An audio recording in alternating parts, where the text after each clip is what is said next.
cauce profundo o algo así, o incluso por quebradas, pues en una creciente, si es que no hago bien los cálculos ni el trazado, pues básicamente se va a llevar la estructura, digamos. Eso es lo importante. Y debemos evitar cruces directos con obras de infraestructura importantes, ¿vale? El trazado debe permitir el acceso de vehículos encargados de las labores de mantenimiento. Ahora, en el caso de que el trazado quede localizado por debajo de una vía de tráfico intenso, como pues, por ejemplo puede ser esa que vemos ahí en la imagen, el acceso a las estructuras especiales, entiéndase, no sé, bombas, válvulas, etcétera, o accesorios, debe realizarse desde uno de los lados de la vía. ¿Listo? Ahora, este trazado debe ser lo más directo posible y también lo más corto posible entre la fuente de abastecimiento y la planta de tratamiento para el caso de la aducción, obviamente pasando por el desalenador, y entre la planta de tratamiento y los tanques de almacenamiento. Ahí es cuando ya se convierte la estructura en conducción. Ahora, importantísimo que la línea piezométrica esté situada por lo menos, esté situada debajo por lo menos 5 metros de la altura con relación a los puntos más altos de la línea de adducción y conducción. ¿Listo? Ya les voy a mostrar un ejemplito. Aquí está el ejemplo. Entonces, este trazado que está aquí arribita es indeseable. ¿Por qué? Porque la tubería está representada en amarillo. ¿Listo? Y eso que está aquí arriba en azul es la línea de gradiente hidráulico o la línea piezométrica. Si yo en mi trazado tengo esto que está aquí, digamos, sobrepaso la línea de gradiente hidráulico con alguna en alguno de mis puntos de mi tubería, lo que voy a ocasionar es que haya fenómeno de cavitación. ¿Listo? O sea, que se creen burbujas de aire, la presión manométrica sea negativa, se creen burbujas de aire y esto puede desgastarme también la tubería. Entonces, pues aquí, vaya, se daña la tubería. Lo que tenemos que tratar es que el trazado esté por debajo de la línea piezométrica. Esto nos asegura que pues haya un buen funcionamiento hidráulico, ¿no? ¿Esta parte les queda clara, chicos?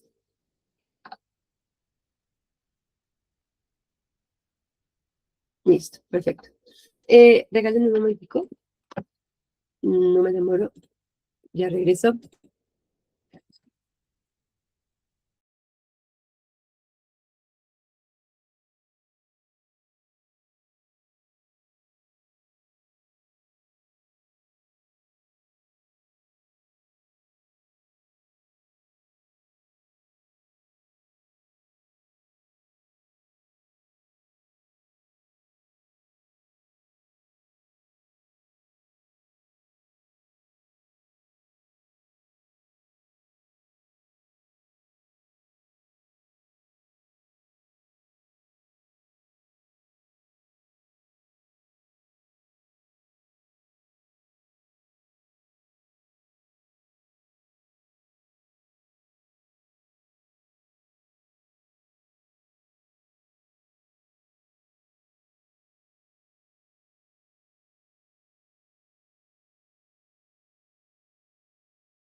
Sí. Listo.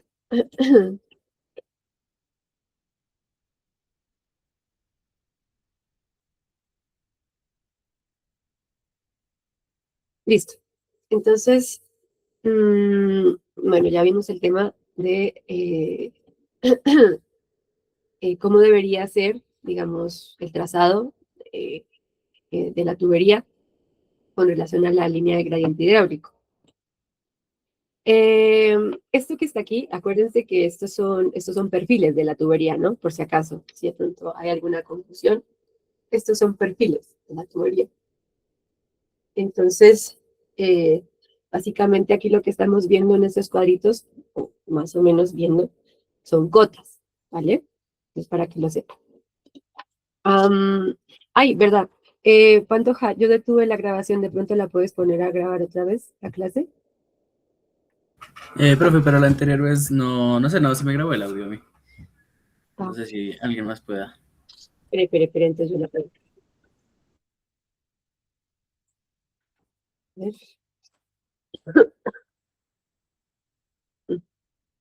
Esta llamada se está grabando. Listo. Entonces, ¿qué más? Tenemos que el trazado definitivo debe garantizar que la línea piezométrica en todo punto de la aducción o conducción sea positiva y que ninguna zona cruce con la tubería con el fin de evitar presiones manométricas. Básicamente esto que les coloqué anteriormente. O sea, aquí está la explicación de la imagen anterior. También debemos evitar que los trazados que impliquen presiones excesivas que puedan afectar la seguridad de la tubería.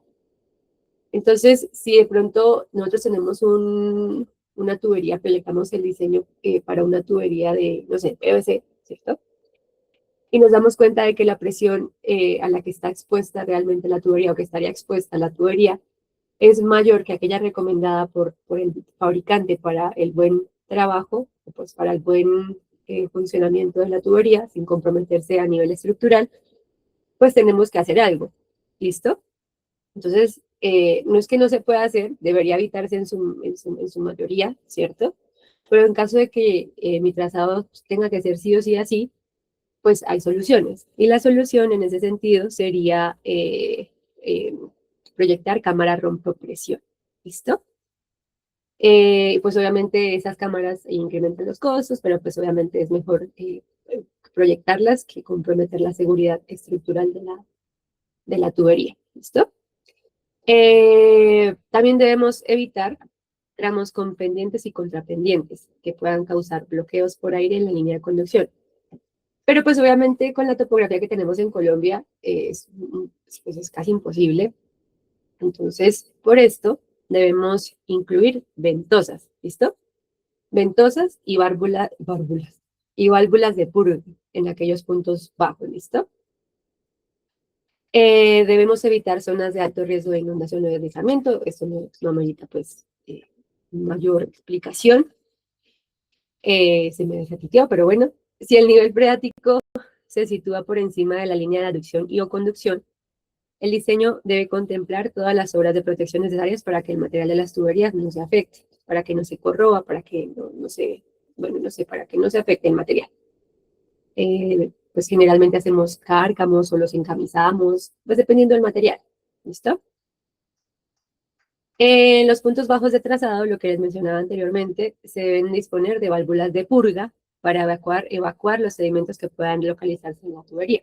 ¿Listo? Entonces, en las partes altas tenemos ventosas y en las partes bajas tenemos válvulas de purga, para que lo tengan en cuenta. Y tengo una tarea muy hermosa, que es para ustedes. Y esta tarea la tienen que revisar porque entrando de Semana Santa que tenemos el proyecto, ¿cierto?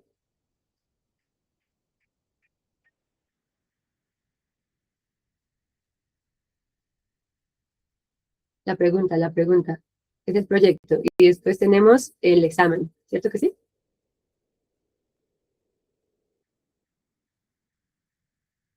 Chicos, Sí, profe, sí. listo. Gracias. Entonces, van a hacer la revisión de este capítulo y a la par de las preguntas que voy a hacerles del proyecto, les va a preguntar algo de este capítulo. Entonces va a haber un control de lectura. Y esa pregunta contará como un quiz. ¿Vale? Entonces le tomarán, anotarán la tarea, por favor. Listo. ¿Ya puedo pasar la diapositiva? Sí.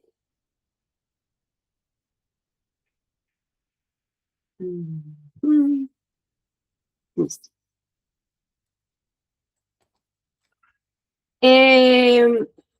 Las recomendaciones anteriores eran en cuanto a qué atrasado, ¿cierto que sí? Y ahorita vamos a ver el tema de vulnerabilidad y confiabilidad, porque claro, cada estructura que tenemos, bien sea una estructura o infraestructura para transporte de agua potable o pues, de acueductos, pues, o bien sea una estructura, un edificio, o bueno, etcétera, pues tiene asociada una vulnerabilidad.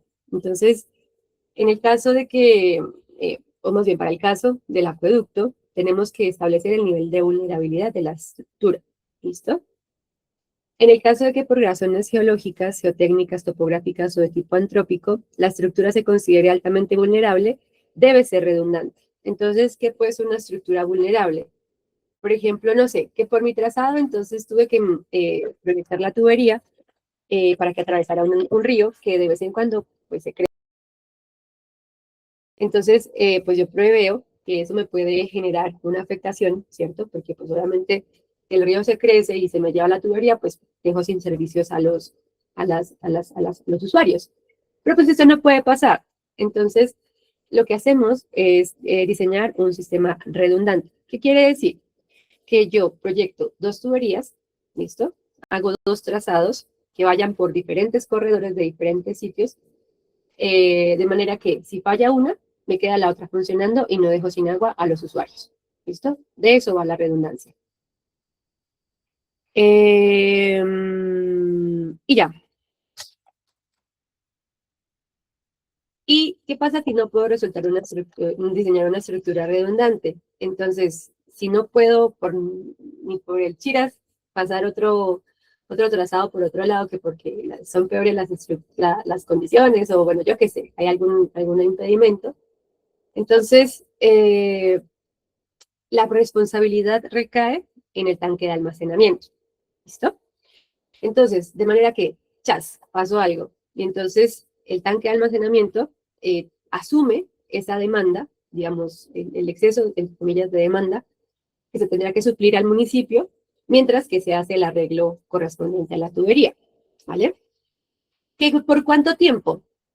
Por norma, eso está establecido que en aquellos municipios en donde los habitantes sean menores que 12.500, el tiempo máximo para la reparación es de 12 horas, o sea, mediodía. ¿Listo? Y para localidades con más población, pues es de 6 horas. ¿Vale? Eso. Entonces, aquí les traigo una pregunta para ustedes, y es, ¿qué son los puntos muertos en las tuberías de transporte de agua y qué consecuencias tienen? ¿Cómo se deben manejar? Entonces, esto es importante que ustedes lo consulten. Yo no les voy a preguntar ahorita, pero a la hora del proyecto, cuando veamos principalmente el tema de la red de distribución, va a venir a colación este tema. ¿Listo? Y es importante que ustedes tengan claro qué son esos puntos muertos y cómo se deben manejar. ¿Vale? Porque, pues, obviamente, si se consideran puntos muertos o si se analizan los puntos muertos, es porque alguna afectación tiene en el agua. Entonces, es importante. ¿Qué son los puntos muertos? ¿Qué consecuencias tienen? Y cómo se deben manejar. ¿Listo? ¿Y es claro para ustedes la tarea?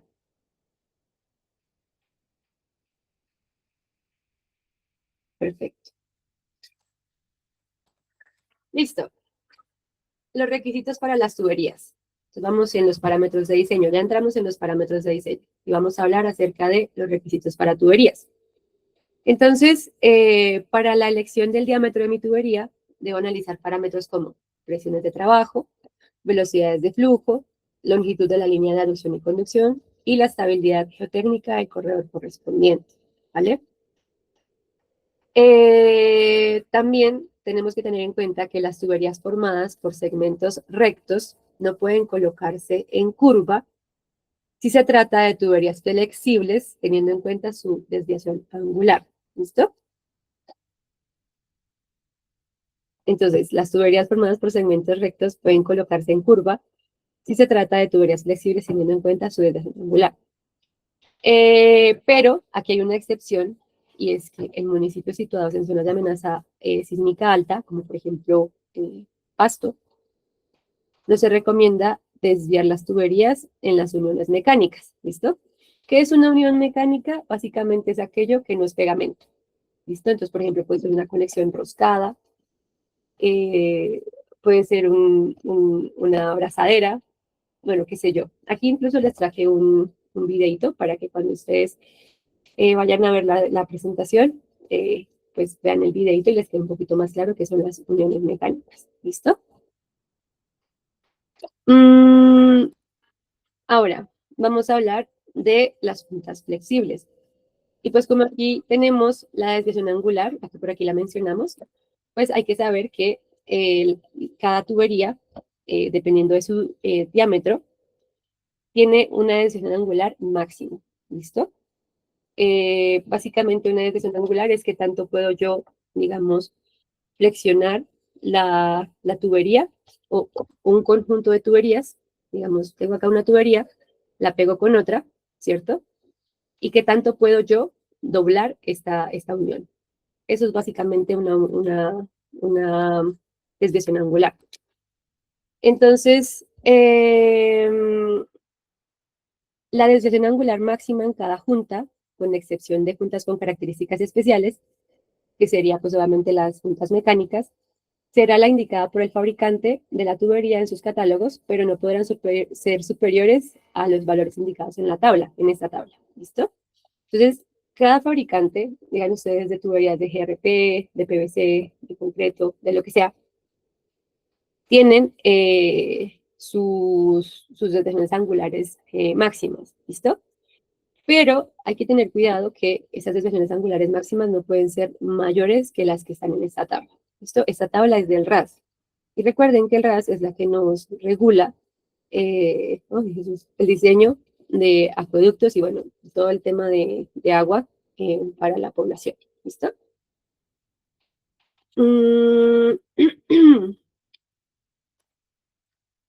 Ahora, ¿qué pasa con las tuberías flexibles? Entonces, pues las tuberías flexibles, la ventaja que tienen es que se pueden maniobrar, ¿no? Se pueden doblar, pues porque si yo necesito aquí hacer una curva, bien sea una curva horizontal o una curva vertical, pues puedo maniobrarlas de una manera un poco más sencilla comparada con una tubería rígida. Aquí aparece un concepto que es el radio de curvatura, ¿listo? Y básicamente el radio de curvatura hace referencia a la distancia que hay entre el centro del círculo y el eje de la tubería. ¿Listo? Ustedes imagínense esto como si esto fuera una vía, como si la tubería fuera una vía. Y entonces, básicamente el radio de curvatura es el radio de la curva de la vía. ¿Listo? Y tenemos radios de curvatura mínimos, que dependen de la relación diámetro-espesor de la tubería. Esto es RD, relación diámetro-espesor. Vale. Ahora, en cuanto a los materiales, ¿qué tengo en cuenta para seleccionar los materiales de mi sistema de aducción o conducción? Tengo en cuenta la resistencia a la corrosión del suelo, el tipo de uniones y la necesidad de anclaje, la resistencia a esfuerzos mecánicos producidos por cargas, bien sea cargas internas o cargas externas, y por último, el comportamiento hidráulico del proyecto. Entonces aquí entramos a revisar cosas como presiones de trabajo, máximas y mínimas, sobrepresiones y subpresiones. Estas dos últimas están asociadas al golpe de ariete, ¿vale? Yo quería preguntarles, ¿ustedes de pronto ¿cómo se llama este? En mecánica de fluidos, ¿vieron algo con respecto al golpe de ariete? No, profe. Listo. Muy bien, porque pues aquí también, pues yo previendo esto porque en hidráulica no lo vimos claramente, pues yo les traje una partecita que explica ese fenómeno, ¿vale? ¿Qué otra cosa tengo que tener en cuenta? Las condiciones económicas del proyecto, como siempre, pues la plata, las condiciones de transporte e instalación de las tuberías, la condición de la zanja de la tubería, que ya son un poquito más como temas geotécnicos, porque bueno, aquí la tenemos en cuenta porque a veces, digamos, si el suelo no es tan bueno, como incluso, por ejemplo, el caso de Bogotá con el tema del metro, he tenido que hacerse como algunas modificaciones en, en las tuberías digamos, de acueducto, creo que es de alcantarillado, no me acuerdo bien. Pues el suelo de Bogotá, pues es bastante, en algunas zonas son arcillas y las arcillas, pues básicamente cuando tú excavas, chan, se cierra automáticamente la excavación. Entonces, en ese caso, lo que tenemos que hacer es optar por algún tipo de estabilización. Generalmente, cuando hacemos instalación de acueductos o alcantarillados, utilizamos algo que se conoce como entibados, ¿listo?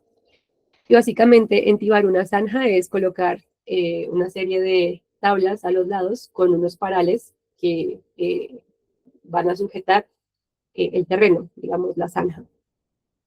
Y bueno, y por último, tenemos la vida útil tenida en cuenta para el desarrollo del proyecto. ¿Listo? Entonces, todas esas cosas se tienen en cuenta para seleccionar los materiales. Ahora, también tenemos las velocidades. ¿Listo? Entonces, la velocidad mínima debe ser de 0.5 metros por segundo. ¿Por qué tenemos una velocidad mínima, muchachos?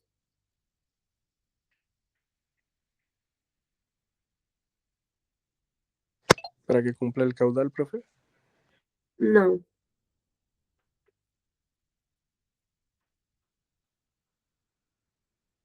¿Para qué será que establecemos una velocidad mínima?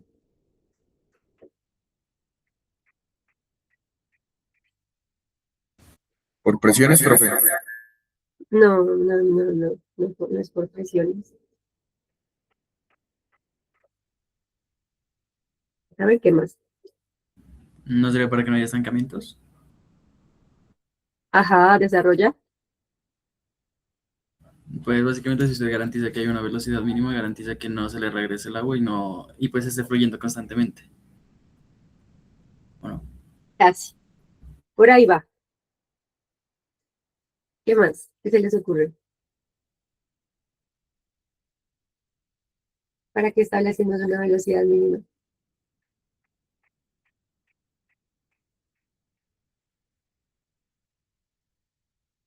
¿Solamente están en clase Araujo, Pantoja y García?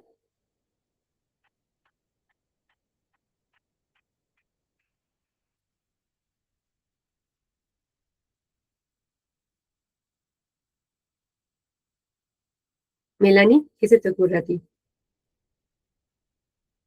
No, profe, no sé. A Tobar, ¿qué se le ocurre? Lo mismo que decía Pantoja para que pues fluya constantemente el agua y no se estanque. Listo. Nada, no necesito más. O sea, sí va por ahí, pero necesito que le piensen un tricito más.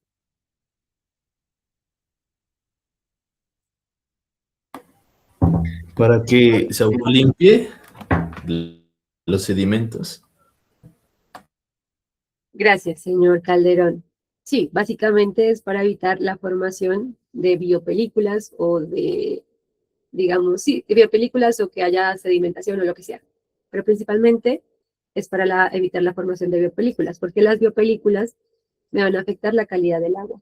Entonces, claro, yo no hago nada potabilizándola si es que no estoy garantizando una velocidad tal que haya una autolimpieza y se evite la creación de biopelículas, pues que pueden de alguna manera recontaminar. ¿Listo? Entonces la velocidad mínima es de 0.5 metros por segundo. Y la velocidad máxima, básicamente, es aquella que es recomendada para el material. ¿Listo? Esa velocidad, pues naturalmente varía dependiendo del material, como lo vemos en la tabla que está en la presentación. Pues, por ejemplo, para el PVC y el PVCO, tenemos que la velocidad máxima es de 6 metros por segundo. Y pues, ¿por qué tenemos estas velocidades máximas? Pues porque, digamos que si no garantizamos que la velocidad sea menor que esa velocidad máxima, pues podemos comprometer, digamos, la rugosidad del material. ¿Listo? Entonces puede haber socavación. Ahora tenemos el criterio de las presiones. Entonces, la presión interna de diseño de las tuberías la vamos a establecer como el mayor valor que resulte entre la presión estática y la máxima sobrepresión ocurrida por causas de fenómeno transitorio, o sea, golpe de ariete, multiplicado por un factor de seguridad. Entonces, lo que hacemos simplemente es calcular la presión estática, la presión transiente o la presión debida al golpe de ariete, y esta presión máxima, el máximo de estas dos, es la que yo voy a extraer para mi presión de diseño. ¿Listo? Pero mi presión de diseño básicamente la voy a obtener multiplicando esta presión máxima por un factor de seguridad que se conoce como K. Ese K toma valores entre 1.1 cuando el transporte se realiza por gravedad y 1.3 cuando el transporte se realiza por bombeo. ¿No? Continuemos. Bueno, aquí los valores de presión están dados en metros columna de agua. Ya ustedes conocen cómo se calculan o cómo se obtienen esos valores de presión y por qué están en metros.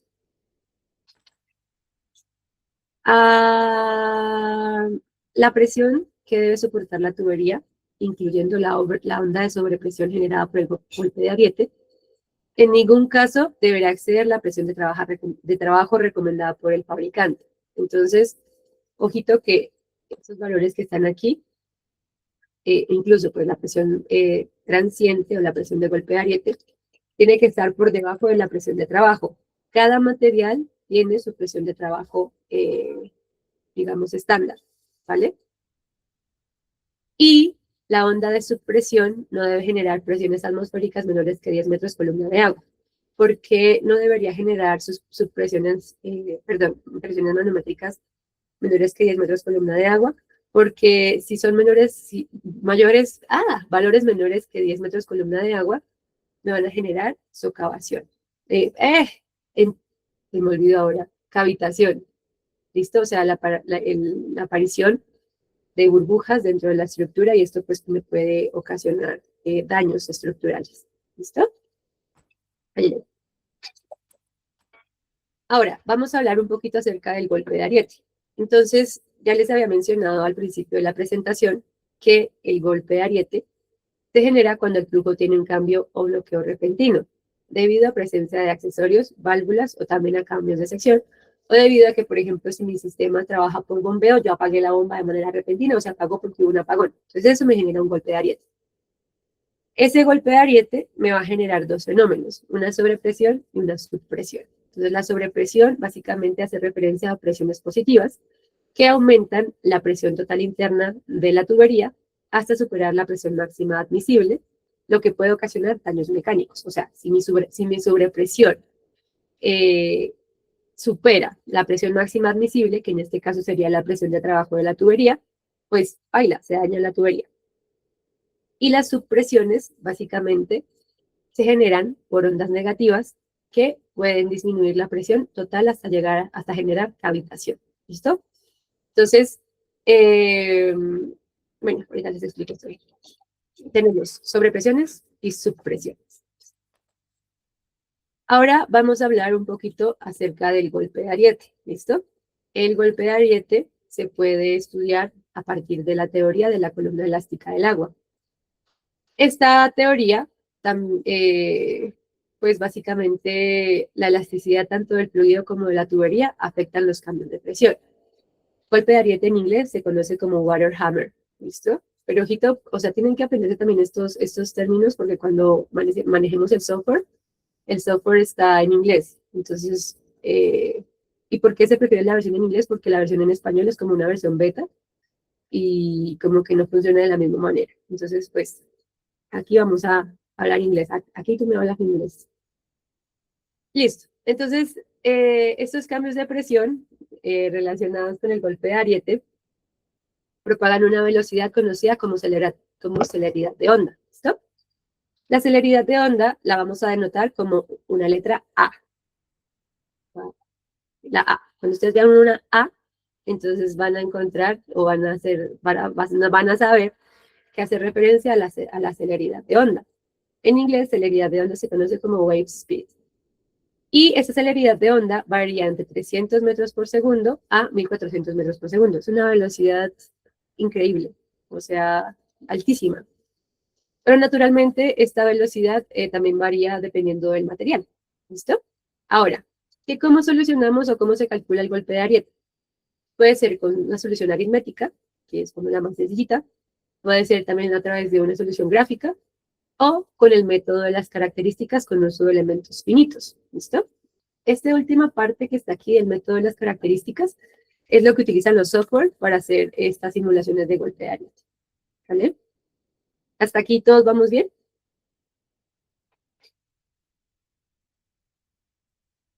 Listo.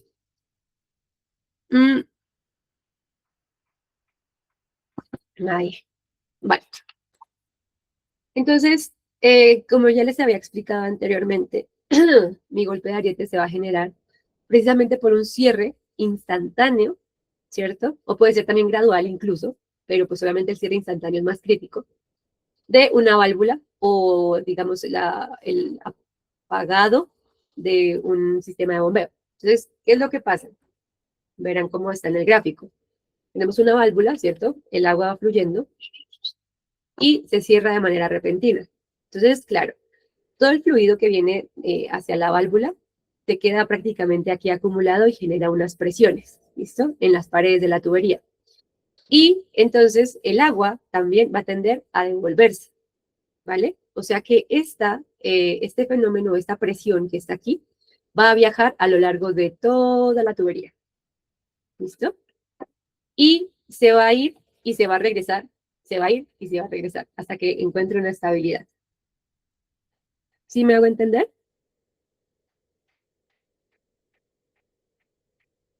Si se logra imaginar este fenómeno, muchachos. Listo. Vale. ¿Qué pasa si la presión que produce un golpe de ariete es mayor que la presión de trabajo de mi tubería? Pues esto va a pasar. ¿Listo? Se va a romper la tubería. Incluso se puede desencajar, se puede fisurar. Bueno, básicamente eso que está acá.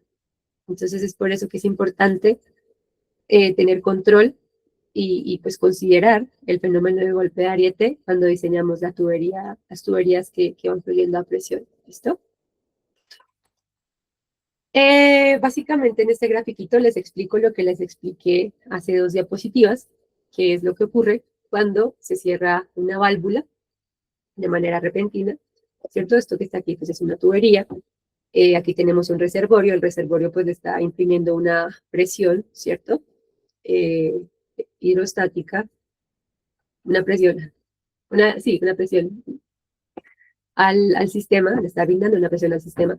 Entonces acá, chin, se cierra la válvula, entonces aquí el flujo se detiene, ¿cierto? Pero acuérdense de que el flujo empieza a moverse hacia el lado contrario, de donde, pues, al lado contrario, hacia donde debería estar fluyendo normalmente. Entonces, pues, básicamente este gráfico explica cómo, hasta qué punto es que se estabiliza más o menos el golpe de ariete, ¿listo? Yo les mencionaba que aquí viene el flujo viajando hacia la válvula, luego se choca con el flujo que está detenido, entonces se devuelve a razón de una velocidad v sub 0 y luego sigue viajando. Mientras tanto, aquí ocurren algunos fenómenos de equilibrio y disminución de presiones. Aquí, mientras tanto, en la válvula, la velocidad pues, del fluido es 0, pues porque está completamente detenido. Y ya llega un punto en el que pues, simplemente el sistema llega a un equilibrio. Y pues aquí básicamente en el punto de la válvula, la cabeza de presión es H menos H mayúscula menos H minúscula, ¿listo? Que es básicamente ese cajoncito que está acá. Listo. Entonces, nosotros podemos conocer el periodo del golpe de ariete. Y básicamente el periodo del golpe de ariete es el tiempo en el que una onda de presión, el tiempo que una onda de presión necesita para recorrer la tubería desde el sitio del inicio de la perturbación hasta el final de la tubería y retornar hasta el sitio inicial. O sea, desde aquí hacia el reservorio y el reservorio hasta acá. ¿Listo? Perdón, desde la perturbación hacia el reservorio, lo siento. Entonces, básicamente, ese periodo de golpe de ariete lo calculamos con esta ecuación que está aquí. Ay, ay, ay. Y simplemente sería 2 veces la longitud de la tubería y sobre A. Y A es la velocidad de propagación de onda. ¿Listo? Que todavía no hemos visto cómo se calcula. Hay unos valores, unos rangos, ¿cierto? Pero todavía no sabemos cómo se calcula. ¿Esto sí lo van a copiar o no lo van a copiar? ¿Sigo pasando la diapositiva normal?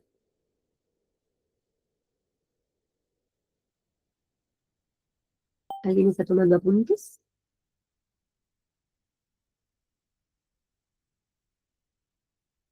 Listo. Ahora, vamos a, bueno, ¿cómo se calcula la sobrepresión cuando tenemos un cierre rápido de la válvula, de una válvula? ¿Sí? Básicamente lo calculamos con la ecuación de Allievi. ¿Listo?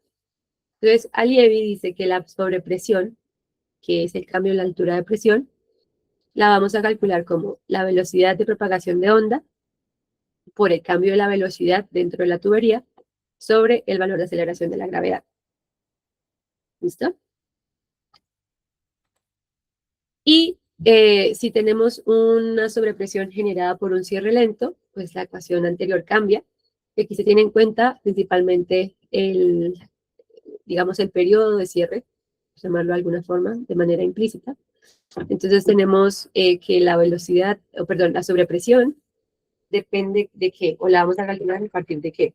A partir de la longitud de la tubería, el cambio de la velocidad, la gravedad y el tiempo de parada o cierre. ¿Listo?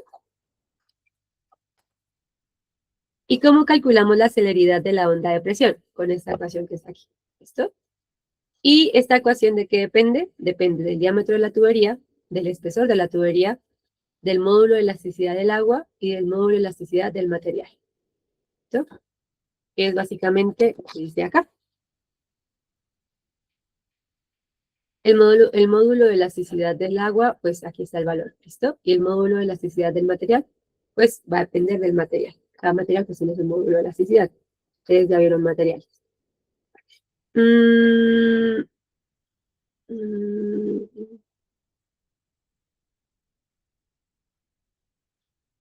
segundito, porque ya tenemos...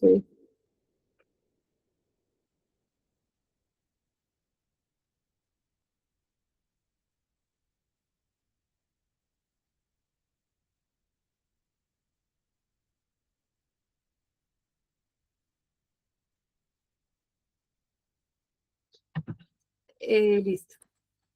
Entonces, los módulos de elasticidad para las tuberías son estos que están aquí.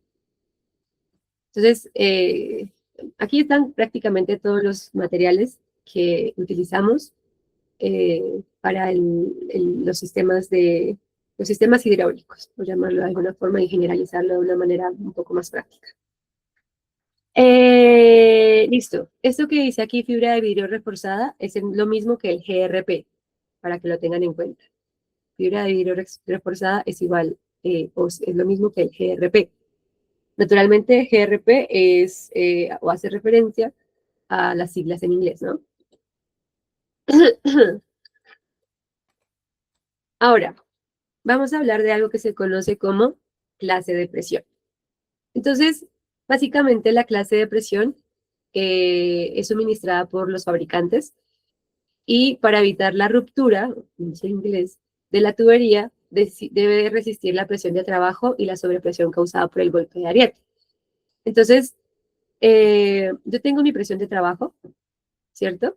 Y tengo esta presión de trabajo básicamente hace referencia a la presión estática, muchachos. ¿Listo? Y la clase de presión, básicamente, yo tengo que comparar que mi clase de presión sea mayor que mi presión, mi presión de trabajo y mi presión ocasionada por el golpe de ariete, ¿vale?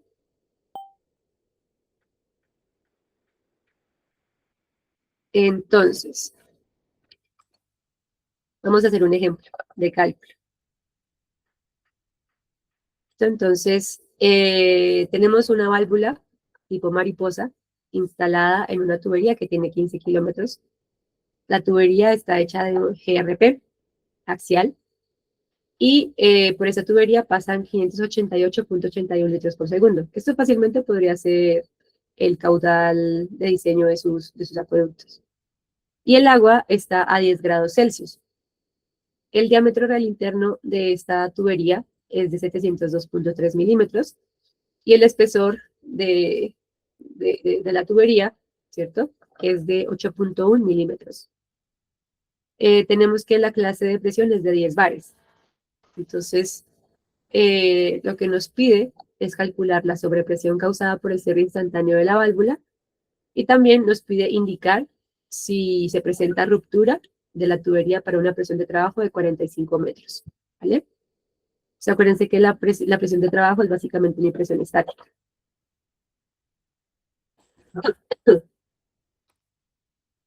Entonces, las propiedades del agua a 10 grados Celsius, pues lo único que necesitamos en este caso es la densidad, que es de 999.7 kilogramos, perdón, por metro cúbico, y pues necesitamos las características de la tubería. Para las características de la tubería, pues simplemente tenemos que la longitud es de 1500 metros y el módulo de elasticidad es de 8.96 pascales. Profe, ¿de dónde sacó ese módulo de elasticidad? De la tabla que les mostré anteriormente. ¿Listo? Procedemos a calcular el área de la sección transversal de la tubería, básicamente, pues, y por diámetro al cuadrado sobre 4, ¿cierto? El área da ese valor que está en la diapositiva, y luego calculamos la velocidad media al interior de la tubería. ¿Cómo calculamos la velocidad media al interior de la tubería?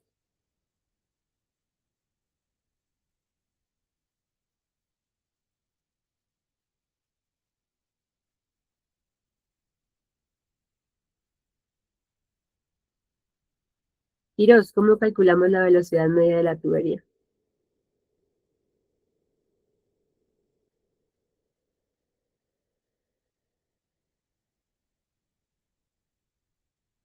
Tiros no está en clase.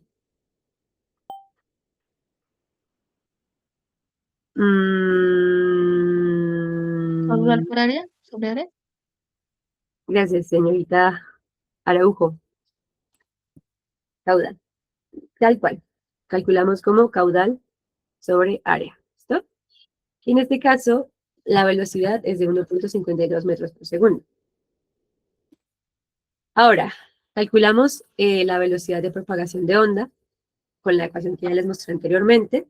Y en este caso, la velocidad de propagación de onda da 313.74 metros por segundo. Es una velocidad bastante alta, ¿no? Con esta velocidad de propagación de onda, lo que vamos a hacer es calcular la sobrepresión. Y esa sobrepresión, pues la vamos a calcular con la ecuación de Allievi y simplemente reemplazamos. Este cambio de velocidad, pues básicamente es, va a ser la velocidad que calculamos en la tubería, porque cuando se cierra digamos, la válvula, el fluido se detiene, o sea que la velocidad final es 0, y la velocidad inicial sería pues la velocidad a la cual estaba fluyendo el agua. ¿Listo? Entonces, con esto, mi mi sobrepresión sería de 48.63 metros. Eso es una cosa increíble, porque son, imagínense ustedes, es prácticamente, ¿qué será eso? Un edificio muy alto. Listo. Entonces, calculamos la presión actuante. Básicamente, mi presión actuante es la presión de trabajo, que ya sabemos por el ejercicio que son 45 metros, y la sobrepresión, perdón, que en este caso es de 48.63 metros. ¿Listo? Ojo que esos son metros columna de agua, ¿no? Y pues la suma de estos dos me da mi presión actuante, que es 93.63 metros. ¿Alguien se acuerda de cuánto era el valor de la clase de presión?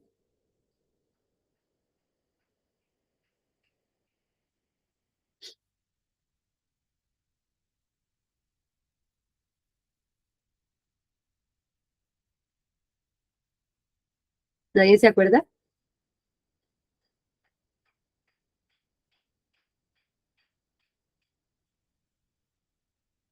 Listo.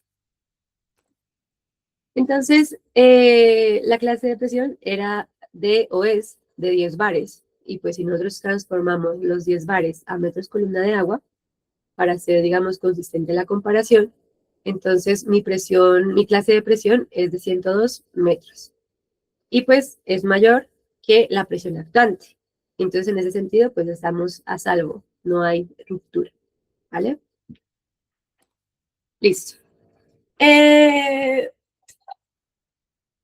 Eso es en cuanto a los requisitos de presión, ¿listo? Ahora vamos a hablar en cuanto al diámetro mínimo. Entonces, los diámetros mínimos se deben calcular utilizando ecuaciones, preferiblemente físicamente basadas, como la de Darcy-Weisbach y Colebrook-White. Y la elección del diámetro mínimo de diseño debe tener en cuenta las presiones de trabajo, las velocidades de flujo y las longitudes de la línea de adducción y conducción. Entonces, eso es como un recorderis de todo lo que hemos hablado de aquí hacia atrás.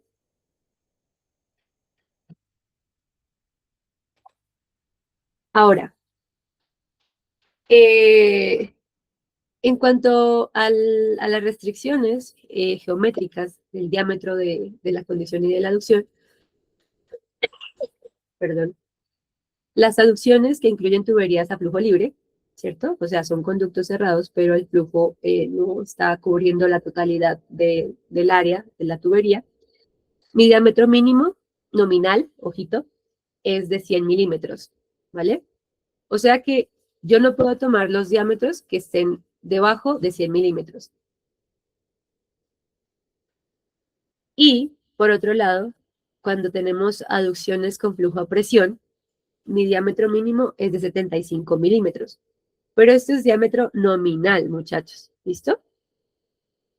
Y cuando tenemos conducciones de flujo a presión, igual. El diámetro nominal mínimo es de 75 milímetros. Pero hago de nuevo hincapié en que estos son diámetros nominales y los cálculos nosotros los tenemos que hacer con el diámetro interno de la tubería, porque pues precisamente es lo que está en contacto con el agua, ¿no? ¿Eso les queda claro?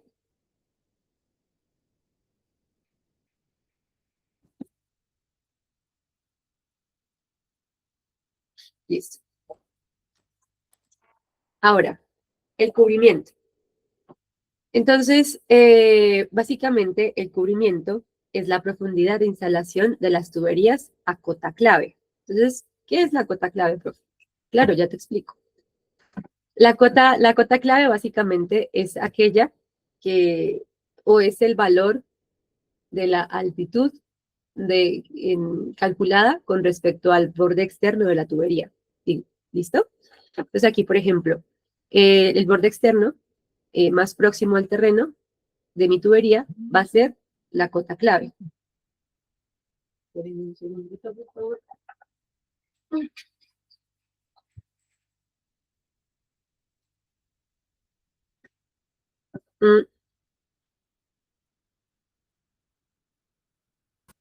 ¿Listo? Eso sería la... Miguel.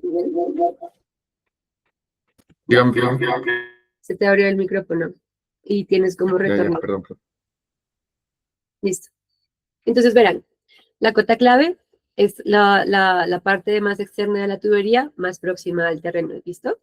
La cota corona es básicamente la parte interna de la tubería y la cota batea es la parte interna pero inferior de la tubería, ¿listo? Entonces yo voy a calcular el cubrimiento midiendo desde la superficie del terreno hasta la cota clave, ¿listo? Hasta la parte externa de la tubería. Ese sería mi cubrimiento. Ahora, este cubrimiento va a variar, el mínimo depende del tipo de tubería que tengamos. Si es una tubería flexible, mi cubrimiento mínimo es de 80 centímetros. Si es una tubería rígida, mi cubrimiento mínimo es de 45 centímetros. Claro que, pues, obviamente, las tuberías rígidas deberían tener menos recubrimiento, tal y como está en la diapositiva, pues porque ellas son más capaces de soportar, son capaces de soportar más carga comparadas con las tuberías flexibles, sin que se comprometa su integridad estructural. ¿Listo? Ahora, importante que el eje de las tuberías se mantengan alejados de edificaciones con cimentaciones superficiales. Eso está por norma. Y la profundidad mínima debe mantenerse para la protección de la tubería y su aislamiento térmico. ¿Vale? Entonces,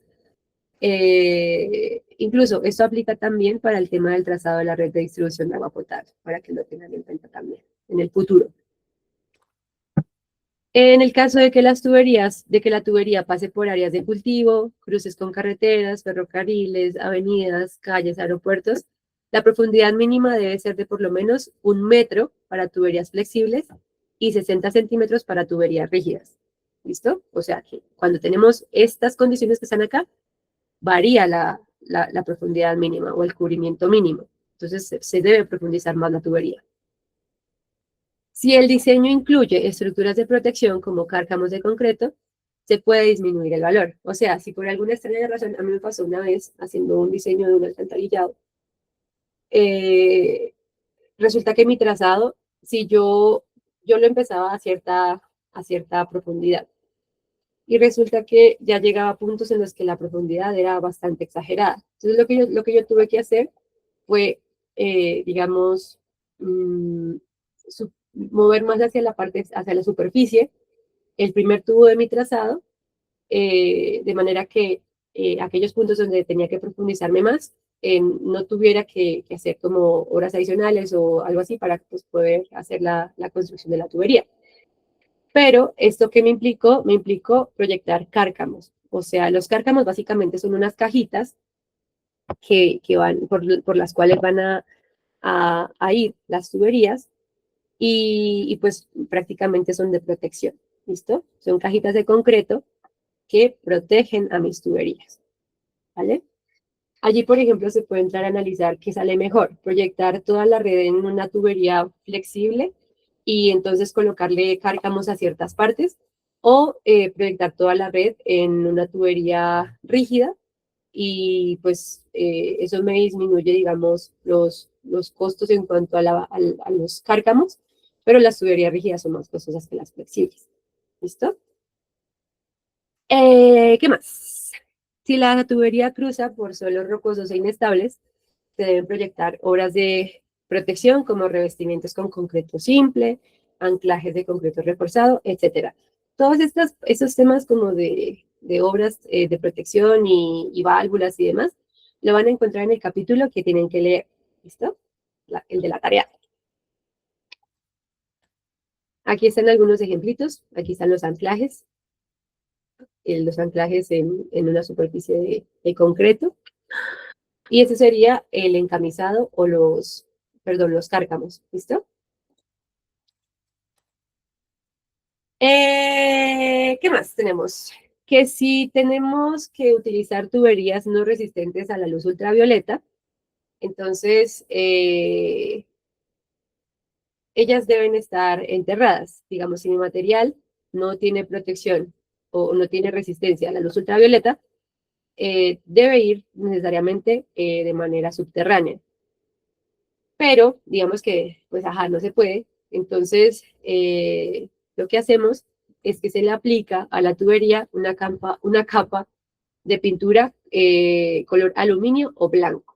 ¿Listo? Esto es precisamente para que no le afecte la luz ultravioleta, porque la luz ultravioleta también facilita la propagación de bacterias. La estimación de cantidades de obra. Entonces, la estimación de cantidades de obra es indispensable, o más bien, para la estimación de cantidades de obra es indispensable la definición del tipo de cimentación de las tuberías. Y para el tipo de cimentación de las tuberías tenemos que conocer cargas muertas, cargas vivas y los tipos de suelo. Esto generalmente pues, lo hace un estructural. sino que, por ejemplo, hay oficinas de consultoría en donde pues hay una estructural que le dice, ah, bueno, eso le da tanto. Entonces ya hay como unos valores promedio. Entonces no es necesario, por ejemplo, si uno hace una consultoría o si trabaja en una empresa de consultoría que solamente se dedica a aguas, contratar una consultoría externa estructural, sino pues ya hay unos valores que se pueden, digamos, calcular y establecer. Aquí, por ejemplo, tenemos una composición de la cimentación de la tubería. Entonces, cuando ustedes de pronto ven una instalación de una tubería, bien sea de acueducto de alcantarillado, esa instalación o el material que se utiliza, no se utiliza porque, ajá, porque era el material que estaba ahí cerquita, no. Ese material se utiliza porque precisamente es aquello que le da, pues, un buen soporte a la tubería y la protege, ¿listo? Para su correcto funcionamiento. Entonces aquí tenemos, por ejemplo, una sección, un ejemplito, y básicamente tenemos diferentes materiales, ¿cierto? En este perfil. Pero digamos que la estructura es casi que la misma entre una especificación y otra. Tenemos una cama que va a ser de un material, tenemos un atraque, básicamente el atraque es aquel, digamos, espesor de material que se instala hasta cierto porcentaje de la tubería para evitar que ella se ruede, ¿listo?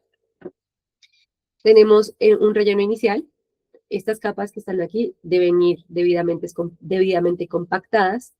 Tenemos un relleno final y tenemos un acabado, ¿listo? Entonces, básicamente, esta es la estructura de una cimentación para una tubería.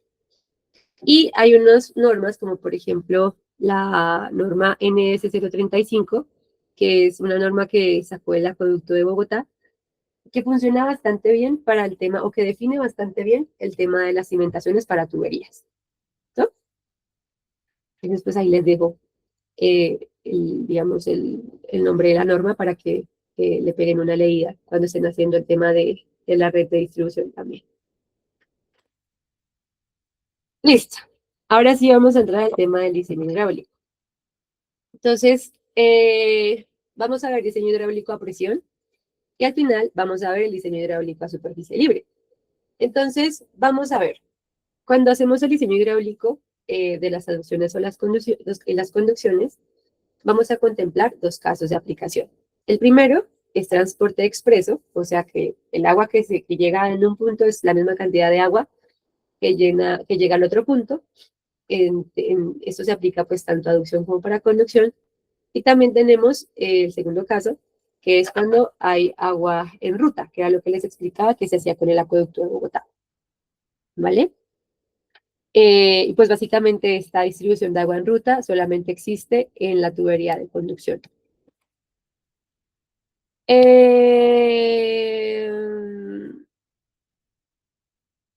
Vamos a ver el caso 1, que es transporte expreso.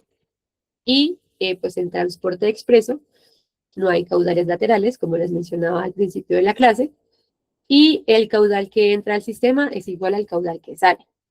Entonces, básicamente lo que estamos haciendo acá es un diseño de una tubería simple. Ustedes de hidráulica ya saben cómo se hace un diseño de una tubería simple. Y aquí hay una nota que es bien importante, y es que si la capacidad de diseño resultante es significativamente mayor al caudal de diseño, se debe dividir la tubería simple en dos tuberías en serie. Y esas tuberías en serie, aguas arriba, tiene el diámetro igual al obtenido en el diseño, ¿listo? Y aguas abajo tiene un diámetro inmediatamente menor que el diámetro de diseño original. Entonces, por ejemplo, si a mí me dio una tubería con el diseño de tubería, simple, un radio, no sé, un diámetro, perdón, de 12 pulgadas, entonces lo que voy a hacer es que voy a dividir mi tubería y aguas arriba voy a tener las 12 pulgadas y aguas abajo voy a tener 10 pulgadas, por decir algo. ¿Listo? Ahora lo que van a hacer, ¿sí? ¿En qué proporción debería de disminuir? ¿Disminuir qué? O sea, en la división. ¿Cómo? O sea, en la división. No entiendo. O sea, no entiendo lo de la división. Es que, o sea, usted dice que se debe de dividir en dos tuberías, una de ¿Sí? 12 y más abajo de 10, ¿no? Entonces, ¿en qué proporción debería de disminuir según las medidas? No, pero ¿a qué te refieres? ¿Al caudal, a la longitud? ¿A qué te refieres? Al diámetro, profe. No, simplemente escogemos el diámetro inmediatamente anterior.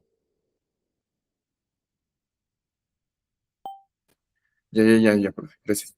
Listo.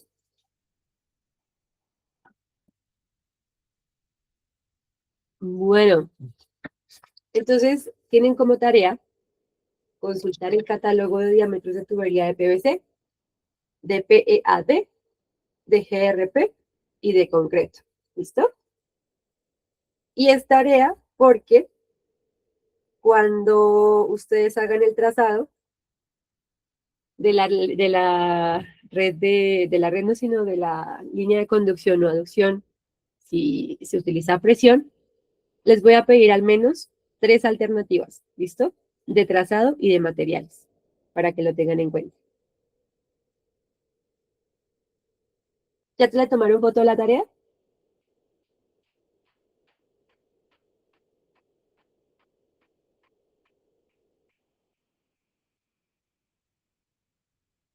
¿Valencia no le ha tomado foto a la tarea?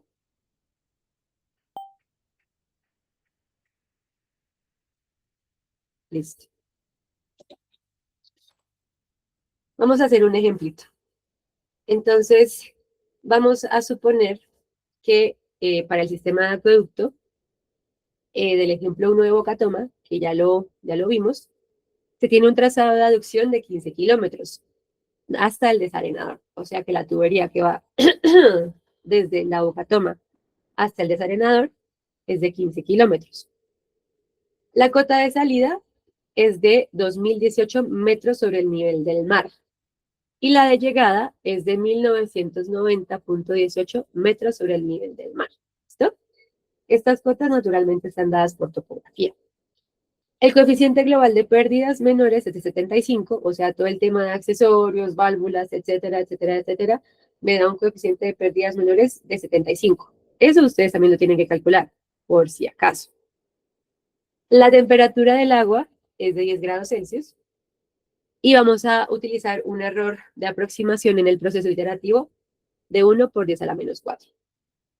Entonces, el ejercicio nos pide que hagamos el cálculo, uy, Jesucristo, el cálculo o la elección del diámetro para esta aducción, considerando alternativas de hierro dúctil, fibra de vidrio reforzada y PVC.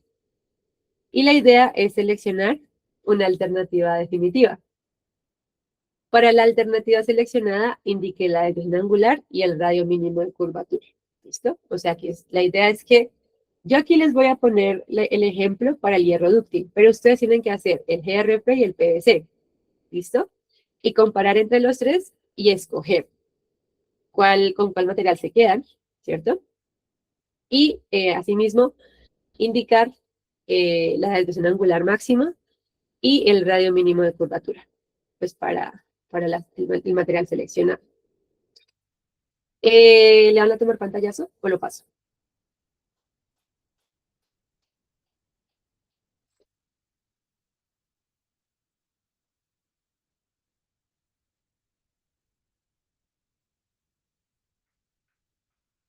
Listo.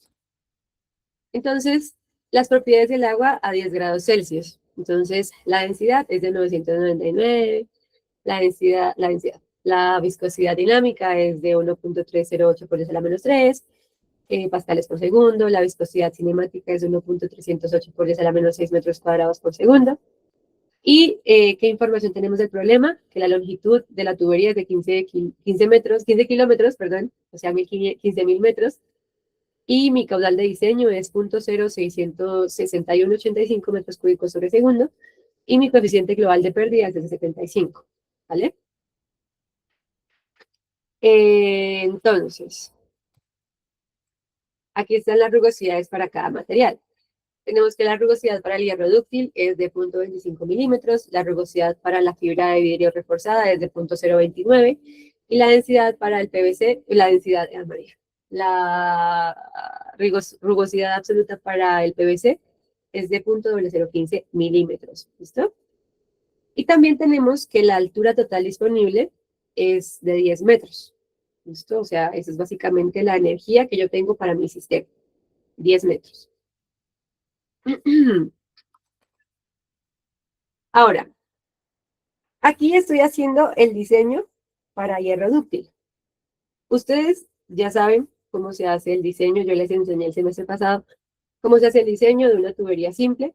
Sí, el diseño de una tubería simple. Entonces, básicamente, el procedimiento que yo les enseñé el semestre pasado para ese diseño está plasmado aquí.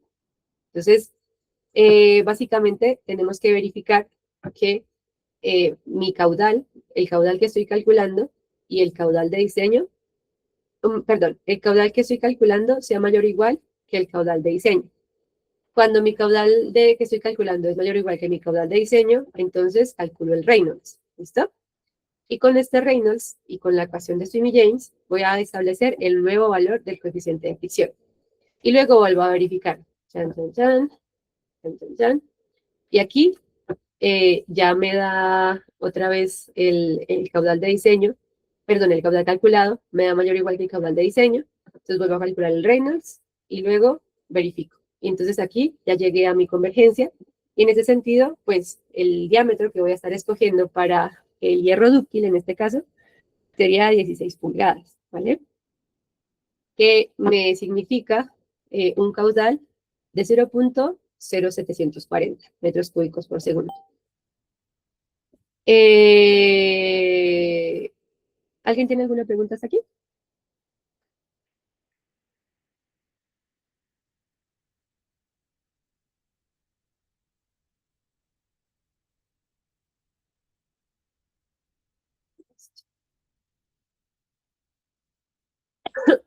Vale.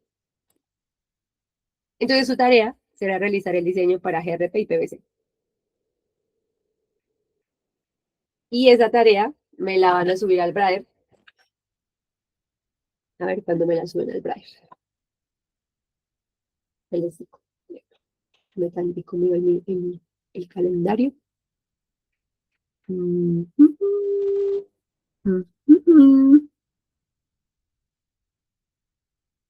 El 8 de abril, ¿listo? A más tardar.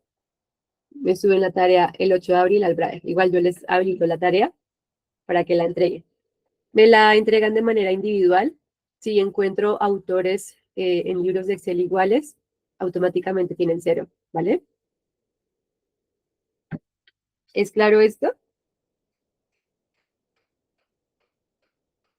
Las normas son las normas. Igual les voy a enviar también pues el correo avisándoles.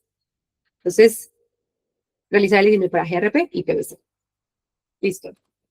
Ahora, luego de que hacemos este diseño, pues lo que podemos hacer o lo que generalmente se hace en las oficinas de cálculo es colocar las propiedades del material dentro del software para el cálculo. ¿Listo? Para el cálculo. Y aquí verificamos la presión estática y la presión transiente. Entonces, la presión estática, acuérdense que básicamente es aquella presión que tiene el sistema sin que esté circulando agua. ¿Listo? Entonces, yo no sé si ustedes se acuerden.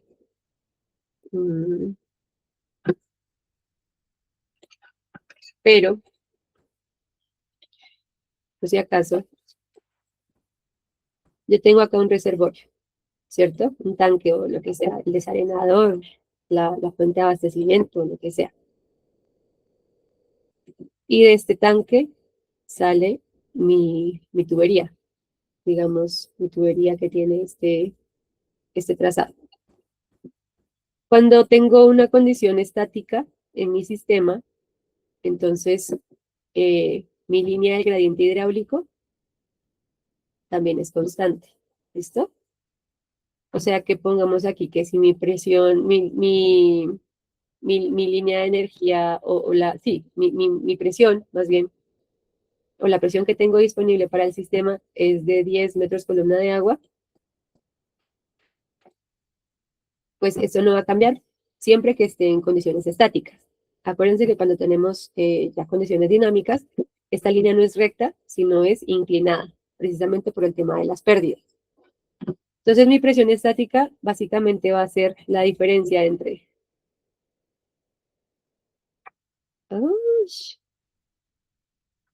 perdón, este valor está mal. Esto sería con cota. Entonces sería cota piezométrica. Supongamos que aquí mi cota piezométrica es de 2000. ¿Listo?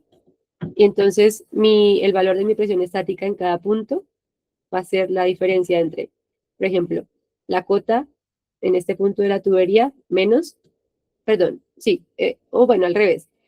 La presión, la energía que yo tengo, ¿cierto? La cota de presión que yo tengo disponible, menos la cota de la tubería para este punto.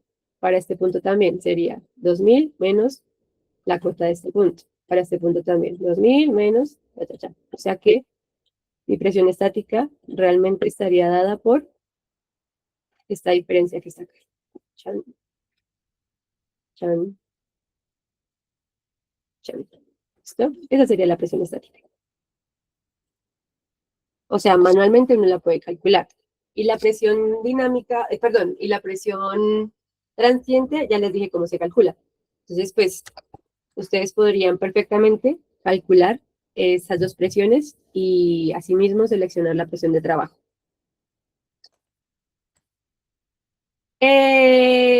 Listo.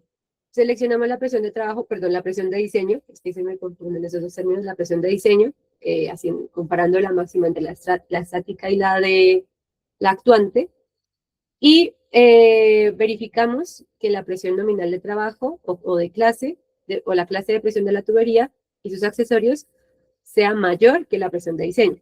¿Listo? Si eso es mayor, entonces tenemos un diseño bueno. Si no, entonces tenemos que cambiar otra base de diámetros para el material asociado a una relación diámetro-espesor menor. Y tenemos que volver a realizar el diseño. Ahora, como les mencionaba anteriormente, cuando el diámetro que yo selecciono para mi tubería tiene una capacidad, digamos, significativamente mayor que mi caudal de diseño, entonces lo que tengo que hacer es dividir mi tubería en dos, ¿listo? Que es básicamente un sistema de tuberías en serie. ¿Por qué se hace esto? Porque precisamente no queremos tener estructuras sobredimensionadas. Y si están sobredimensionadas las estructuras, pues vamos a tener velocidades bajas, porque va a ser el mismo caudal siempre, y pues vamos a tener velocidades bajas. También podemos tener incluso exceso de presiones, o también podemos tener aumento en las pérdidas de agua. ¿Listo? Entonces, un buen diseño debe contemplar el cambio de la tubería resultante por un sistema de tubos más eficiente. En este caso, pues básicamente serían dos tuberías en serie. Entonces, pues eso ya lo he explicado anteriormente, simplemente dividimos la tubería original, o sea, los 15.000 metros de tubería que tenemos del ejercicio anterior, lo dividimos en dos partes, ¿cierto? Y aquí el ejercicio es básicamente saber hasta qué punto, hasta qué longitud yo voy a tener un diámetro y hasta qué longitud voy a tener el otro diámetro. ¿Listo? Entonces, porque pues precisamente ya conocemos la capacidad de la tubería, o más bien el diámetro de la tubería. Ya les había dicho anteriormente que fue la pregunta de Miguel. Básicamente dejamos el diámetro del diseño, que en el caso de nuestro ejercicio era de 16 pulgadas, lo dejamos aguas arriba, y aguas abajo dejamos el diámetro nominal anterior, que en este caso sería 14 pulgadas, ¿vale? Y lo que tenemos que establecer es lo que les decía, hasta qué punto dejamos 16 pulgadas y hasta qué punto dejamos 14 pulgadas. Y pues sabemos que la longitud total del tramo, o sea, los 15.000, va a ser igual a la longitud 1 más la longitud 2.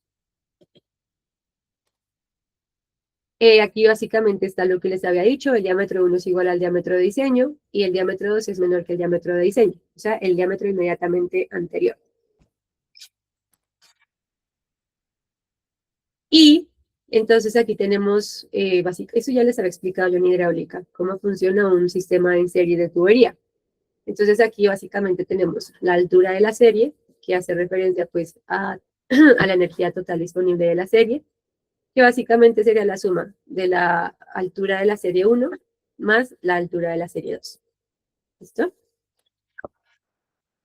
Entonces, ¿cómo se hace este cambio de diámetros? Pues el primer paso es verificar si la diferencia entre la capacidad de la tubería simple y el caudal es significativo. ¿Listo? ¿Cuál es el umbral que vamos a establecer? El 5%. Entonces, si mi diferencia entre la capacidad de la tubería y el caudal de diseño es mayor que el 5%, entonces vamos a hacer una optimización del diseño, ¿listo? Un cambio de diseño. Y pues naturalmente el material va a ser constante, o sea que si yo escogí el hierro dúctil en mi primera aproximación para tubería simple, pues para mi segunda aproximación va a ser hierro dúctil, ¿listo? Para los dos tubos. Entonces, básicamente sabemos que la longitud total es igual a la longitud 1, o sea, la longitud de la tubería 1, más la longitud 2. Pero pues estos valores no los conocemos. Pero lo que sí podemos hacer es dejar un valor expresado en términos de otro. Entonces lo que hacemos simplemente en este caso, por ejemplo, es dejar la longitud 2 en términos de la longitud 1, que es muy simple porque simplemente es tomar la longitud total y restarle la longitud 1. Entonces, en sí mi longitud 2 va a ser esto que está acá, ¿vale? De aquí en adelante.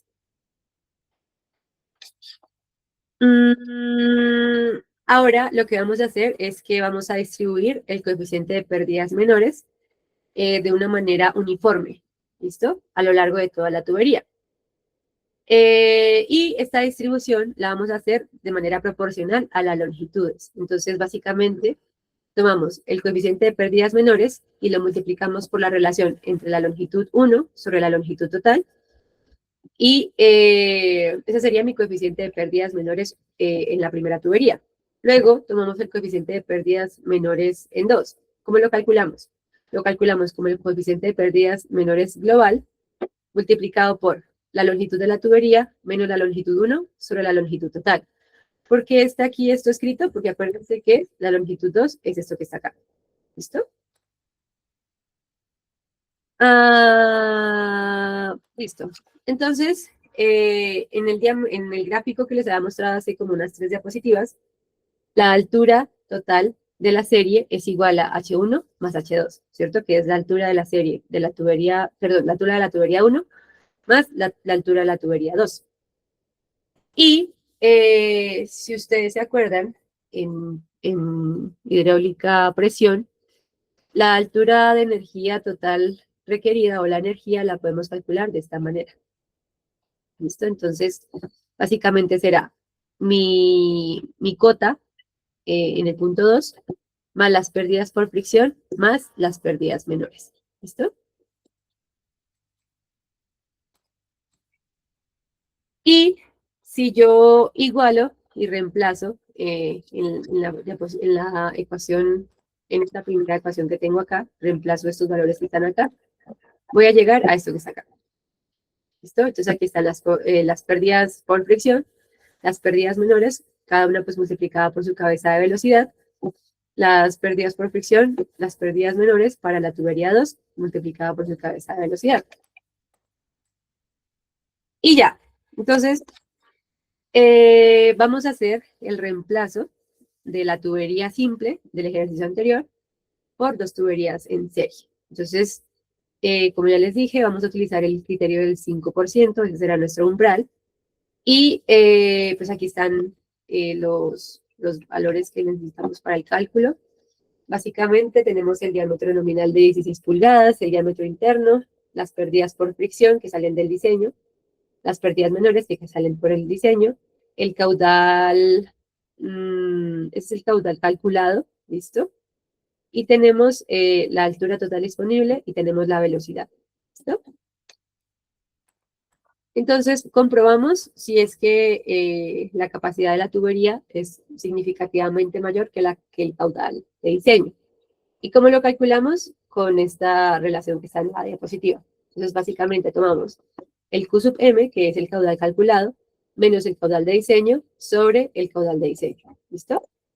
Y si ustedes hacen de pronto el cálculo, que supongo que no lo harán, este porcentaje es del 21%. O sea que tenemos que hacer un cambio. Y entonces, según lo que hemos estado conversando en clase, la selección de diámetros, ¿cómo va a ser?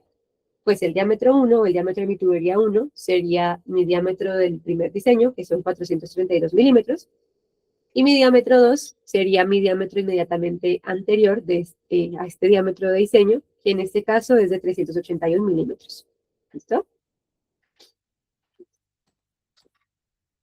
Planteamos las ecuaciones de la longitud, ya eso lo vimos hace unas cuantas diapositivas, y calculamos entonces los coeficientes de pérdida para cada tramo de tubería. Entonces acuérdense que los coeficientes de pérdida los vamos a distribuir de manera proporcional a la longitud. Entonces simplemente dejamos todo expresado en términos de L1. ¿Listo? En este caso pues sería L1 75 por L1 sobre 15.000, porque 75 es el coeficiente de pérdidas globales, ¿cierto? Menores globales. 75 por L1 sobre 15.000, y pues si ustedes dividen 75 entre 15.000, les va a dar 0.005. Y en el caso de la tubería 2, tenemos 75 por 15.000 menos L1 sobre 15.000, ¿cierto? Que es básicamente si nosotros, son los valores que nosotros colocamos cuando reemplazamos eso que saca. Entonces, perdón, reemplazamos y bueno, sabemos que 75 sobre 15.000 es 0.005 y pues simplemente dejamos expresado lo que está en el paréntesis. Ahora, hay que calcular la altura para cada una de las series, ¿listo? Para cada una de las tuberías, perdón, de la serie. Entonces, vamos a ir por tubos. Entonces, para el tubo aguas arriba, o sea, el tubo que tiene el diámetro original de diseño, vamos a hacer primero el análisis. Entonces, lo primero que hacemos es calcular la velocidad. Entonces, pues aquí como ustedes pueden observar, la velocidad va a ser igual al caudal de diseño sobre el área de la tubería 1, y esto da 0.4297 metros por segundo. Y luego calculamos las pérdidas menores en la tubería. Y acuérdense que ya habíamos dicho que las pérdidas menores en la tubería 1 es 0.005 por L1. Entonces simplemente lo que tenemos que hacer, no las pérdidas, sino el coeficiente de pérdidas, perdón. Lo que tenemos que hacer es utilizar ese coeficiente de pérdidas que calculamos en la diapositiva anterior, reemplazarlo en esta fórmula. Y nos quedaría como 0.005 L1 por la velocidad al cuadrado sobre 2G. Y al hacer la operación matemática de todo esto les da este valor que está acá. ¿Listo? 4.75 por ese la menos 5. L1, ¿no? Porque todo está en términos de longitud. Ahora, establecemos el caudal no, sino el número de Reynolds para la tubería 1. En este caso, pues, tenemos velocidad, tenemos el diámetro, conocemos la viscosidad cinemática, simplemente calculamos el Reynolds y nos da 141.886. Y luego calculamos el factor de fricción. Aquí les coloqué dos alternativas para el cálculo del factor de fricción. Sería la ecuación de Colebrook-White y la ecuación de Sweeney-James. ¿Listo? Entonces, con cualquiera de las dos lo pueden calcular. En sí, los resultados pues dan bastante similares. En este caso, a mí el factor de fricción me da 0.0199. ¿Listo? Entonces, ya una vez calculé el factor de fricción, pues voy a calcular las pérdidas por fricción. Entonces, básicamente, pues las pérdidas por fricción están en términos de la longitud, ¿cierto? Y eso es lo que nosotros necesitamos para poder hacer el despeje. Entonces, mis pérdidas por fricción es igual al factor de fricción por la longitud 1 sobre el diámetro 1, por la velocidad 1 al cuadrado sobre 2G. Y si ustedes reemplazan y operan, les va a quedar este valor que está acá. Entonces, mi altura para la tubería 1, ¿cierto? Que está acá, va a ser igual a la suma de las pérdidas por fricción y las pérdidas por fricción y las pérdidas menores. Este valor, acuérdense que lo obtuvimos en la diapositiva anterior. Entonces, básicamente, mi altura en la primera tubería, pues es la suma de estas dos, que es este valor que está acá. ¿Listo? ¿Hasta aquí todos vamos bien?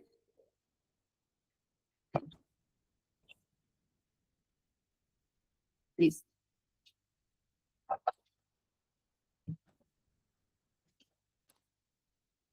Luego hacemos el mismo ejercicio, pero pues con la tubería aguas abajo. Entonces, la tubería aguas abajo, pues tiene otro diámetro. Ustedes ya saben cómo se define ese diámetro. Ya les... La segunda tubería, que en este caso es 0.5425 metros por segundo. Con esta velocidad voy a calcular mis pérdidas menores, ¿cierto? Porque ya tengo el coeficiente de pérdidas para la segunda tubería, que lo calculé hace como 3 diapositivas o 4 diapositivas. Entonces yo simplemente reemplazo mi coeficiente de pérdidas menores para la segunda tubería, es .005 por 15.000 menos L1, ¿cierto? Y la velocidad, la cabeza de velocidad, pues va a ser con este valor que está acá. Entonces, por la cabeza de velocidad.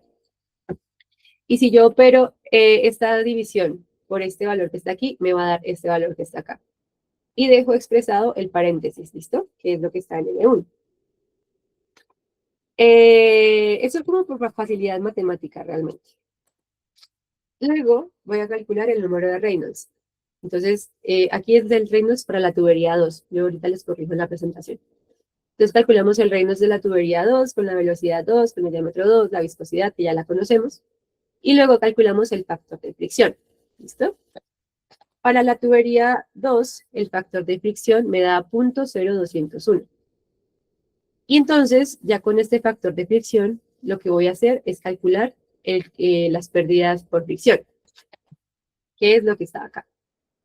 Entonces, mis pérdidas por fricción para la segunda tubería básicamente van a ser el factor de fricción de la segunda tubería, la longitud 2 sobre el diámetro 2 por la cabeza de velocidad. Este valor lo conozco, la gravedad lo conozco, el diámetro lo conozco, el factor de fricción lo acabo de calcular. Entonces, si ustedes operan esto, les va a llegar o van a llegar a esta expresión que está acá. Y pues ustedes saben que LT es 15.000, ¿no? Entonces, ya reemplazando en la ecuación de la serie, digamos en la ecuación de las pérdidas para la serie, tenemos que la altura o las pérdidas en la segunda tubería, me perdonen que acá se me fue un 1 también, es 2, sería la suma de las pérdidas por fricción más las pérdidas menores. Y pues simplemente si se suma esto más esto, da este valor que está acá. Y pues esto queda expresado. ¿Listo? Y por último, entonces, sabemos que tenemos una altura total disponible de 10 metros, ¿cierto? Y ese valor es el que vamos a reemplazar en el H mayúscula. Entonces aquí básicamente lo que estamos haciendo es tomar H y lo estamos igualando a H1 más H2. ¿Listo? Y una vez se despeja esta ecuación, se calcula L1. ¿Listo? Y calculamos L1 y L1 da 8.813 metros. Y pues L2 básicamente va a ser 15.000 menos 8.813, que sería 6.187 metros. Et voilà. Eso sería el tema del cambio de una tubería simple a 2 tuberías en serie. ¿Preguntas?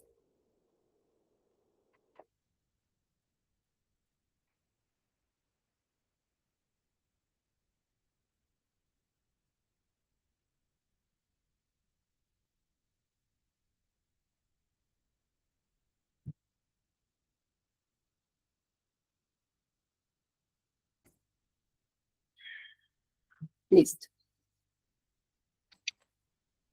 Ahora vamos a ver el tema de los canales abiertos. Entonces, pues ustedes ya vieron en hidráulica cómo es el comportamiento de los canales abiertos, se acordarán de cómo se diseñan. Entonces, aquí traigo como algunas especificaciones para los canales abiertos cuando se contemplan para los sistemas de aducción. Entonces, cuando utilizamos canales abiertos, cuando tenemos razones económicas, técnicas o topográficas, por las cuales es preferible proyectar un sistema a través de un canal. ¿Listo? Un sistema de transporte de agua a través de un canal. Los canales se diseñan bajo condiciones de flujo uniforme, que eso ya lo vimos en la clase de hidráulica, y la menor velocidad que admite un canal para no permitir la sedimentación y el crecimiento vegetal, es importante esta parte, se denomina velocidad mínima permisible. En el caso de canales, el valor es de 0.61 a 0.91 metros por segundo. Con estos valores se evita la sedimentación.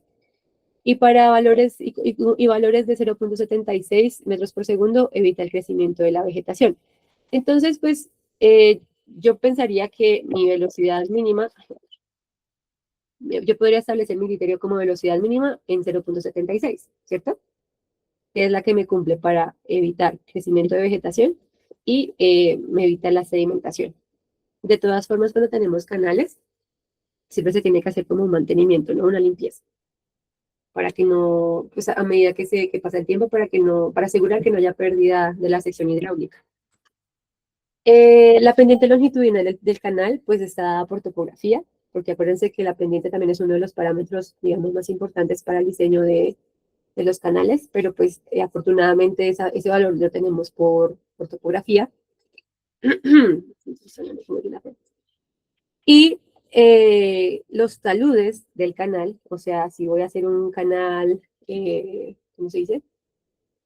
De forma trapezoidal o un canal rectangular, o qué tan inclinados van a ser mis taludes del canal, entonces pues depende del suelo en el que se excava, ¿listo? Entonces, si tenemos roca, podemos dejar que mi talud tenga una relación 1/4, ¿listo? Entonces, acuérdense que cuando veíamos hidráulica, y nosotros teníamos un canal trapezoidal, nosotros hablábamos de la pendiente del canal, ¿cierto? Que estaba hecha o se representaba por un triangulito. Y acuérdense que siempre aquí aparecía un 1 y aquí aparecía una Z, ¿cierto? Y ese valor de Z era el que variaba. Entonces, esta pendiente me dice que por cada unidad que yo me muevo en vertical, me muevo Z unidades en horizontal. Entonces, por ejemplo, para la roca, mi valor recomendado para la pendiente va a ser 1/4. O sea, aquí yo podría tener esta relación. Ay, Jesucristo, 1/4/1. ¿Cómo sería esta relación? ¿Cómo ven esta pendiente? ¿Tendida o empinada?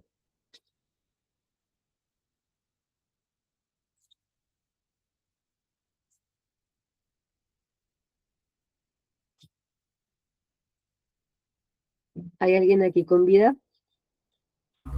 ¿Cómo es la pregunta, profe? La pendiente, ¿cómo la ven con esa relación de 1/4? ¿Es tendida o empinada? Sería extremadamente inclinada, ¿no? Extremadamente empinada, ¿no? Inclinada, sí. Empinada, muy bien, listo.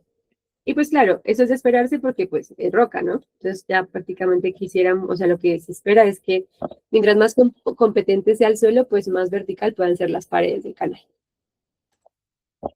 ¿Cuáles son los pasos para el diseño de conducciones a superficie libre? Son los mismos que el diseño con flujo uniforme que vimos en hidráulica. Entonces, lo primero es definir el caudal de diseño, que pues ustedes ya saben cuál es el caudal de diseño. Establecemos la rugosidad del canal, dependiendo del material con el que vayamos a construir el canal. Obtenemos o revisamos la pendiente del terreno y revisamos las restricciones geométricas. Entonces, por ejemplo, qué tanto me puedo profundizar, qué tanto puedo hacer ancho el canal, etcétera, etcétera, etcétera. Con base en las restricciones geométricas, lo que voy a hacer es seleccionar la sección del canal. ¿Listo? Luego planteo los elementos geométricos, área, perímetro, ancho superficial, profundidad hidráulica, pues depende de la sección que ustedes quieran manejar. Calculamos el caudal con Manning, ¿cierto? Nuestro hermoso y poderoso Manning. Y luego iteramos. ¿Qué iteramos? Que la capacidad del canal sea mayor o igual que el caudal de diseño. ¿Listo? Eso es lo que vamos a comprobar. Y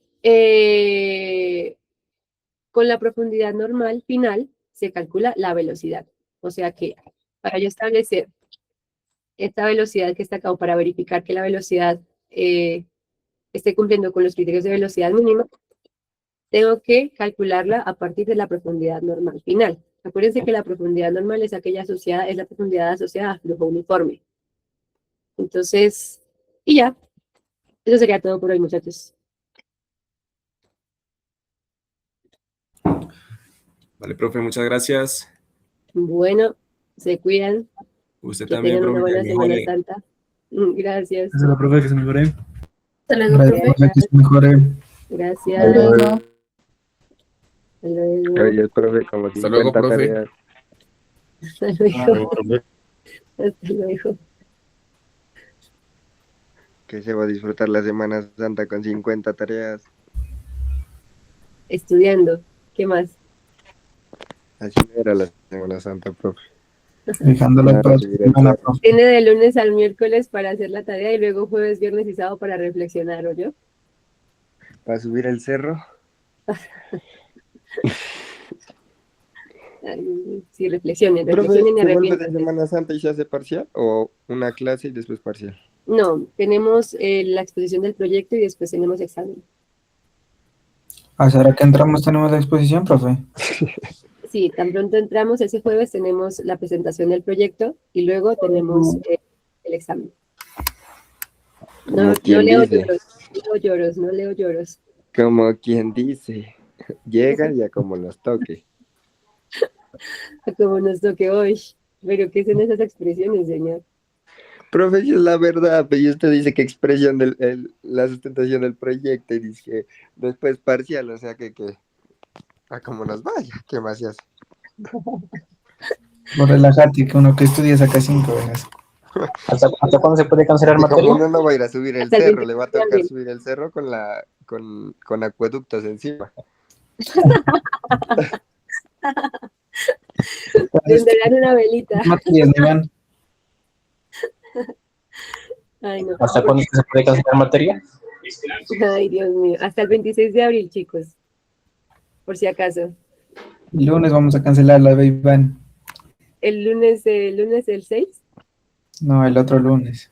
Ah, Pero claro. ¿cómo va? Se regresa ¿Cómo de va? Semana Santa y como nos vaya la ¿Cómo- presentación del cómo va? proyecto, ¿se cancela o se sigue?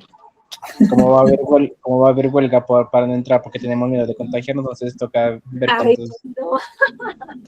Sí, porque Se va yo a me... tocar el parcial en A mí virtual. me da miedo contagiarme, la verdad. Entonces yo esta semana no entro. Hago huelga. Yo ya no voy a ir más por eso. Pónganse de huelgosos y verán. Yo se los pongo a afinar, ¿oyeron? Bueno, hasta luego. Se cuidan. Hasta luego.